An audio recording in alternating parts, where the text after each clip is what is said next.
আলু সেদ্ধ না করে ইনস্ট্যান্ট কাঁচা আলু দিয়ে ঝটপট মজাদার ফ্রেঞ্চ ফ্রাই যারা রেস্টুরেন্ট স্টাইলে বানাতে চান তাদের জন্য আজকের ভিডিওটি। আসসালামু আলাইকুম, welcome to my channel twin chef kitchen corner MM। আশা করছি সকলে ভালো আছেন। আজকে আমি 3টি আলুর ফ্রেঞ্চ ফ্রাই বানিয়ে দেখাবো। আমি প্রথমে আলু কেটে নিয়ে তারপরে ধুয়ে নিয়েছি। কখনো আলু কেটে পানিতে চুবিয়ে রাখবেন না।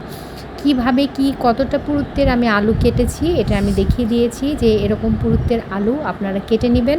তারপরে এটাকে লম্বা লম্বা করে স্লাইস করে ছুরি বা বটি দিয়ে ইচ্ছা মতো কেটে নিতে পারেন। তারপরে আমি এটার সাথে কিছু উপকরণ অ্যাড করব। উপকরণ অ্যাড করার জন্য আমি আরেকটা পাত্রে আলুটি ঢেলে নিচ্ছি। প্রথমে আমি যে উপকরণটি অ্যাড করব, একটা ডিম অ্যাড করব। ডিম অ্যাড করার জন্য এটার টেস্টটা অনেকটাই বেড়ে যাবে। তারপরে আমি সেকেন্ড উপকরণ হিসাবে এটার সাথে যোগ করব লবণ, পরিমাণ মতো লবণ। এটা আন্দাজ মতো যে যার মতো দিয়ে দেবেন।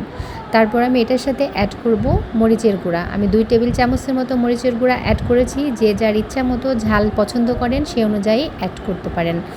তারপরে আমি অল্প পরিমাণে টেস্টিং সল্ট ইউজ করেছি। বাসায় এটা অপশনাল, বাসায় থাকলে ইউজ করবেন, নাহলে ইউজ করার দরকার নাই। বেশি পরিমাণ টেস্টিং সল্ট পেটের সমস্যা তৈরি করে, তাই অল্প পরিমাণে টেস্টিং সল্ট ইউজ করে তারপরে এটা ভালোভাবে মাখিয়ে নিয়ে, বাসায় কর্নফ্লাওয়ার থাকলে কর্নফ্লাওয়ার অ্যাড করতে হবে। আমি এখানে 2 টেবিল চামচের মতো কর্নফ্লাওয়ার অ্যাড করেছি। তারপরে আবারও ভালোভাবে মাখিয়ে নিয়েছি। তারপরে লাস্ট যেটা আমি যোগ করব এটার সাথে যে উপকরণটি, সেটি হলো ময়দা।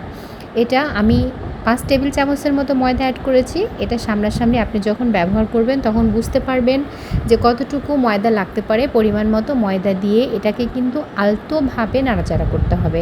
বেশি জোরে নাড়াচাড়া করলে ব্যাটারটা ঠিকমতো এর আলুটার গায়ে লাগবে না।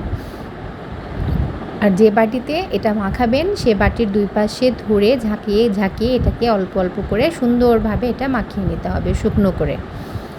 এরপরে আমি চুলাতে তেল গরম করতে দিয়ে দেব এবং তেলের হিটটা যখন হাই হিটে আসবে ঠিক তখনই আমি ফ্রেঞ্চ ফ্রাইটি এর মধ্যে ছাড়বো। আর চুলার আঁচটা ঠিক এ পর্যায়ে থাকবে মিডিয়াম হাই হিটে। কখনোই ফুল হাই হিটে চুলার আঁচটা রাখবেন না, কারণ হাই হিটে রাখলে আলু ভেতরে কাঁচা থেকে যাবে, ওপরের পুরটা পুড়ে যাবে। তাই আমরা সবসময় মিডিয়াম হাই হিটে চুলাটা সব সময়ের জন্য রাখবো। এরপরে ফ্রেঞ্চ ফ্রাইটা আমি ছেড়ে দিয়েছি এবং কিছুক্ষণ, আর ফ্রেঞ্চ ফ্রাইটা অবশ্যই মনে রাখতে হবে, ফ্রেঞ্চ ফ্রাইটা তেলের মধ্যে ছাড়ার পরে সঙ্গে সঙ্গে কোনো খুন্তি বা কোনো কিছু দিয়ে নাড়াচাড়া করবেন না।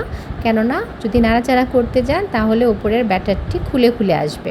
তাই ঠিক যখন ব্যাটারটার এরকম একটা লুক আসবে ঠিক তখনই আপনি এটাকে উল্টিয়ে পাল্টিয়ে ঠিকঠাক মতো করবেন। এবং আমি একটা ফ্রেঞ্চ ফ্রাই তুলে দেখিয়ে দিয়েছি কেমন পর্যায়ে আসলে এটাকে নামাতে হবে। ভেতরের আলুটা আমার সেদ্ধ হয়ে গেছে।